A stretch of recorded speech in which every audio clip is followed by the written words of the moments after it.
Hello everyone, Mosdog here. Let's talk about the Season 2 rules for Kruleboyz, and let's see how they affect our game plan here.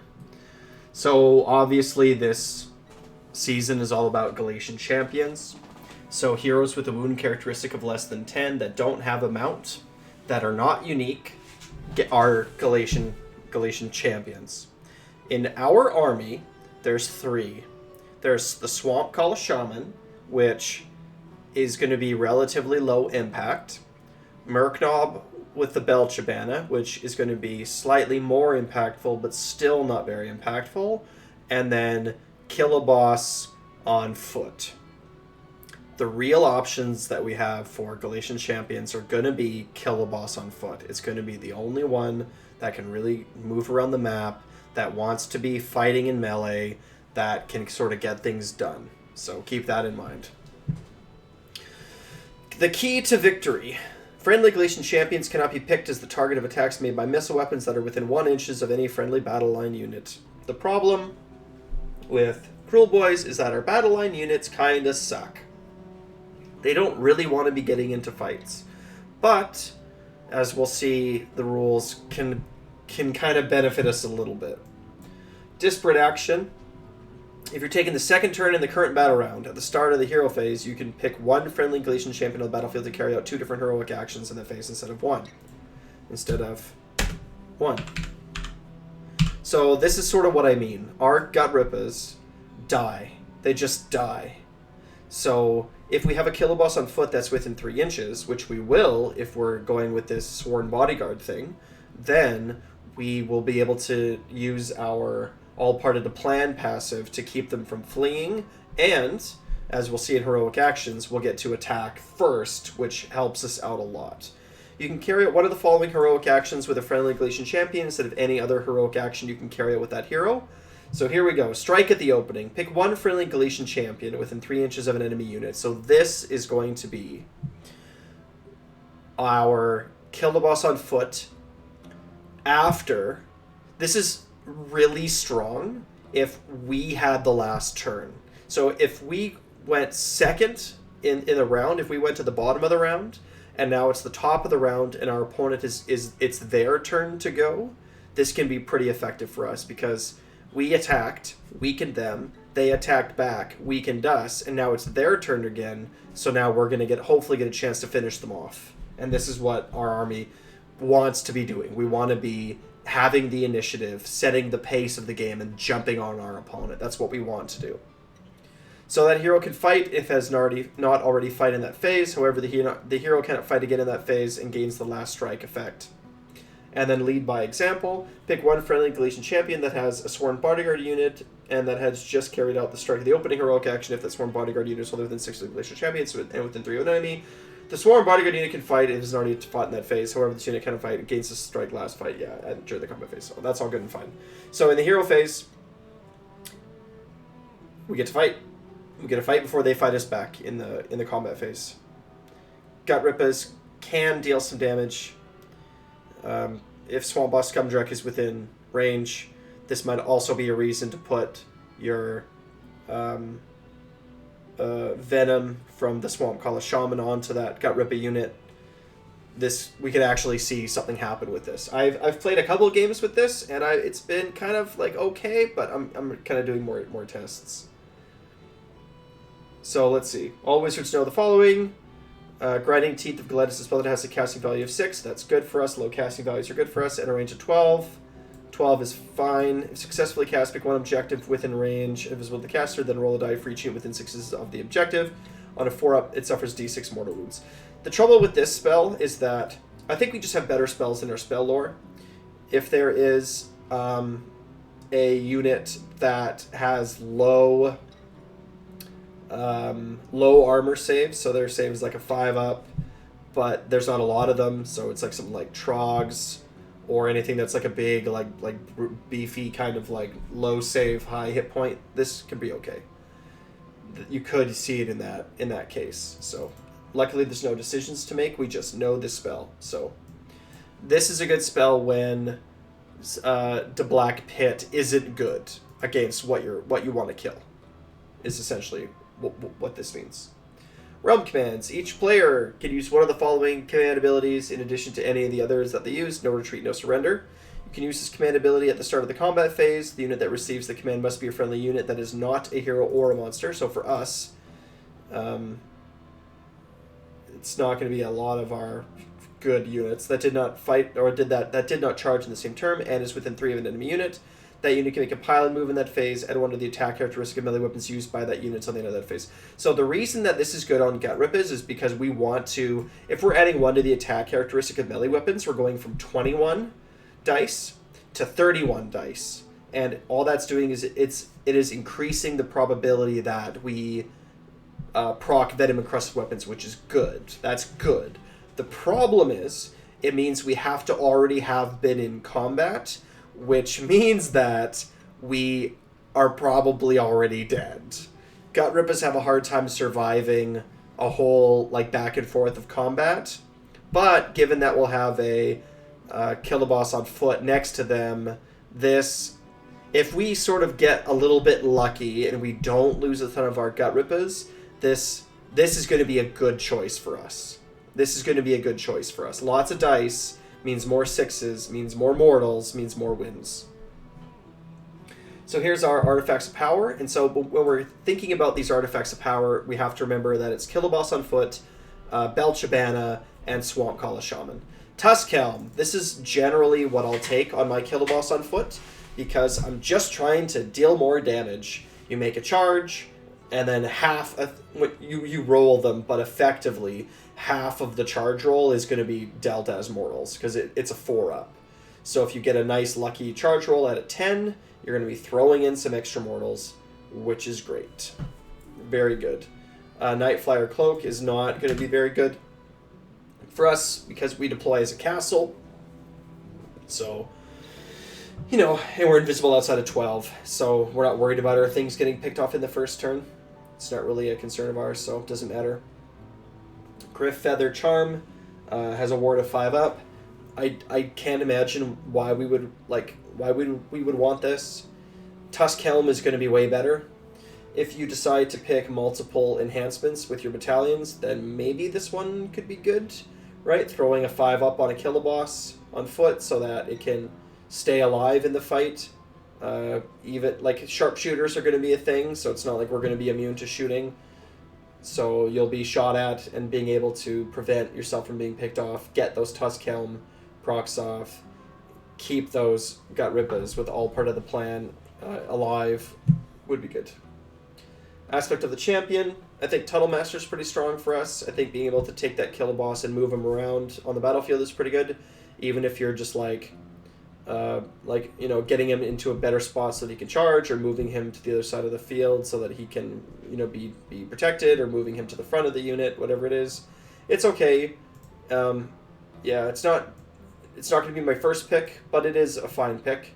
Fueled by Gurish Rage, once per battle before you allocate a wound or mortal wound to this Galatian champion. So this is just instead of your model being slain on a 3-up, you negate it and then you heal him. So, I don't know. I don't feel like a unit with a bad save and no ward is that this is strong with. If you have a ward and or a good save, then healing becomes the effective HP of the unit goes up if you have a good save and a good ward. So then healing becomes more valuable. But with our units here, I just don't think it's going to be. I just don't think it's going to be very effective. Stubborn as a Rhinox. This one, however, is really good. Being able to push onto an objective and have an extra 10, or I guess an extra 8 on that objective can be really good. We have a hard time sometimes keeping objectives because we deploy as a castle. We want to sort of stay back, and because of that, we forfeit a lot of the board to our opponent. So when we do want to control an objective, we want to make sure that we actually get it. And again, because we lose our numbers so quickly, because our Gut Rippers and our Hobgrots die so easily, then having this extra points is probably the best pick. Leadership of the Alpha. Once per battle, this champion can issue one of the following commands up to 3 times in the same phase.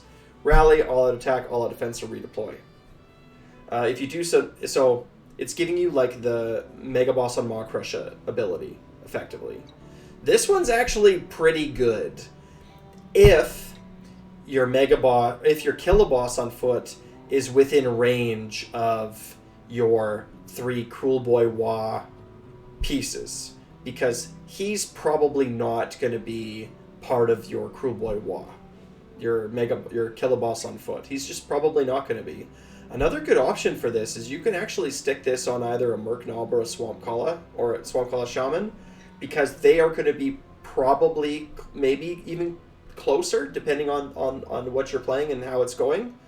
So Leadership of the Alpha is going to be the best to enable your Kruleboy Wah, but Stubborn as a Rhinox is also going to be a good choice. Grand strategies. Tame the land. When the battle ends, you complete this grand strategy if you control all the objectives on the battlefield that are wholly outside your territory. Don't pick this. We deploy as a castle. We're not pushing out way into the back line. Defend what's ours. When the battle ends, you complete this grand strategy if there are no enemy units wholly within your territory. This one's okay. But again, they're coming to us, so there's going to be a lot of units in our territory, so I wouldn't take that one either. Take what's theirs. When the battle ends, you complete this grand strategy if there are more friendly than enemy units wholly within enemy territory. Same problem. We're not projecting ourselves onto their side of the battlefield, so don't take this one. Stake a claim. When the battlefield ends, you complete this grand strategy if 3 or more Galatian champions are wholly within enemy territory. We are going to have 3 or more Galatian champions on the table, but they're going to be Swamp Kala Shamans sitting in the back line. Don't pick this. Survivor's Instinct. When the battlefield ends, you complete this grand strategy if the model picked to be your general is a Galatian champion, and the model is contesting an objective wholly outside your territory. Again, our Galatian champion is not going to be our general. Don't pick this one. The day is ours. When the battle ends, you complete this grand strategy if there are more friendly Galatian champions from your starting army than Galatian champions from your opponent's starting army on the battlefield. This is the only damn one that might be decent. It's the only one, because we're probably going to have 2 to 3 Galatian champions. And a couple of them are going to be sitting far in the back, staying nice and safe. So, to be honest, like, these grand strategies are not very good for our army at all. Let's look at battle tactics. So, like, with grand strategies, I'd probably just go with one from the book. Like, I would just go with one from the book. I wouldn't bother with any of these. Battle tactics. Gaining momentum. Pick one enemy unit on the battlefield. You complete this battle tactic if that unit is destroyed during this turn, and you control more objectives than your opponent at the end of the turn. This one is going to be hard for us because we give up a lot of board control, so controlling more objectives than our opponent is often difficult. In my games anyway, I tend to give up points early so that I can table my opponent. That's how I win a lot with Kruleboyz, is I end up just killing everything that they have. So, not that great. An eye for an eye. You complete this battle tactic if 1 or more friendly units were destroyed in the previous turn, and 1 or more enemy units are destroyed during this turn. This is pretty strong, good for us, because our units get destroyed really easily. Like our Hobgrots and our Gut Rippers will be destroyed pretty easily. And then we have a pretty easy time killing enemy units with our Bold Boys. So this is a relatively easy one. So I would choose this one based on what happened the turn before. If you're pretty sure that you can take out a unit this turn and you lost a unit of Gut Rippers or Hobgrots the turn before, good choice. Desecrate the land. Pick one terrain feature or faction terrain feature that is partially or wholly within enemy territory. You complete this battle tactic if you control that terrain feature at the end of the turn. Again, we're not pushing ourselves onto their side of the board. Not very good. This one's mine. Pick one enemy unit on the battlefield. You complete this battle tactic if the unit is destroyed during this turn by an attack made by the model picked to be your general. This one's really easy. You just pick this one on your Wah turn. That's it. You pick this one on your Wah turn. Your general goes in, kills the thing you picked. Easy peasy. Maybe throw some Bolt Boy shots into it first to soften it up to make sure this actually goes off. A matter of honor. Pick one enemy Galatian champion or sworn bodyguard unit on the battlefield. You complete this battle tactic if that unit is destroyed during this turn by an attack made by a friendly Galatian champion or sworn bodyguard. So this one's situational because you're going to have a Galatian champion and sworn bodyguard. So again, this one's okay. This one's okay for us. That's all I'll say. Lead the assault. You complete this battle tactic if at least 2 of the objectives you control are in enemy territory and are each contested by a friendly Galatian champion. This one's just not going to happen. We might have one Galatian champion on their side of the table, maybe, but we're definitely not going to have two. So, united offense. Pick one objective controlled by your opponent. You complete this battle tactic if you control that objective, and two or more friendly Galatian champions are contesting that objective at the end of the turn. See, aren't you seeing this pattern here? Two or more Galatian champions on their side of the board. Like, it's just not going to happen. It's just not going to happen. So, womp womp for us, I guess. Cutting maneuver, pick one friendly Galatian champion on the battlefield that is more than 3 inches from all enemy units. You complete this battle tactic if, at the end of the turn, that Galatian champion is more than 3 from all enemy units and is contesting an objective you control that is wholly outside your territory. Same problem! Oh, it's just so frustrating. Same exact problem.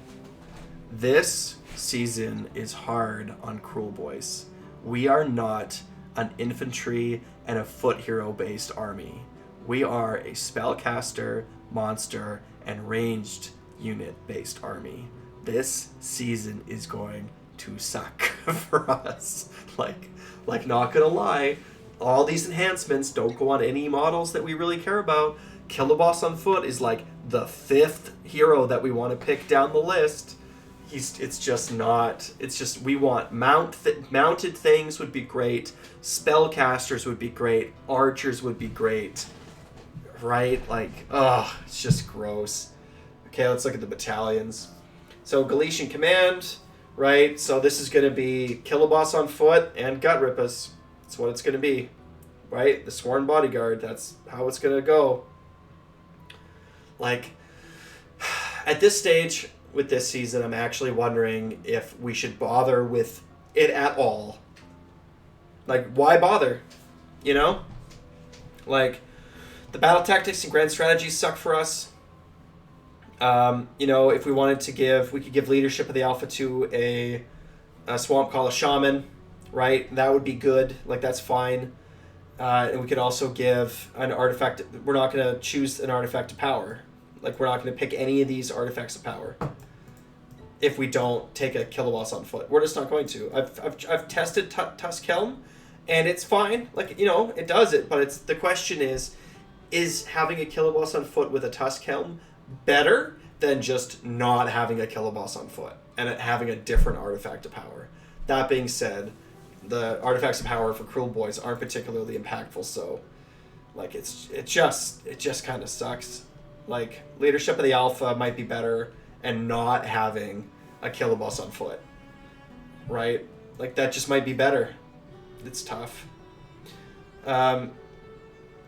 Galatian veterans.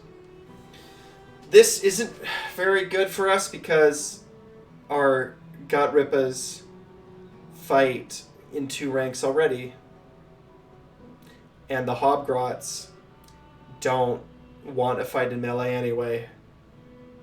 So, sometimes with my hobgrots, I'll break formation just to get all 10 in, roll some dice, deal a couple extra, and then they all just die anyway.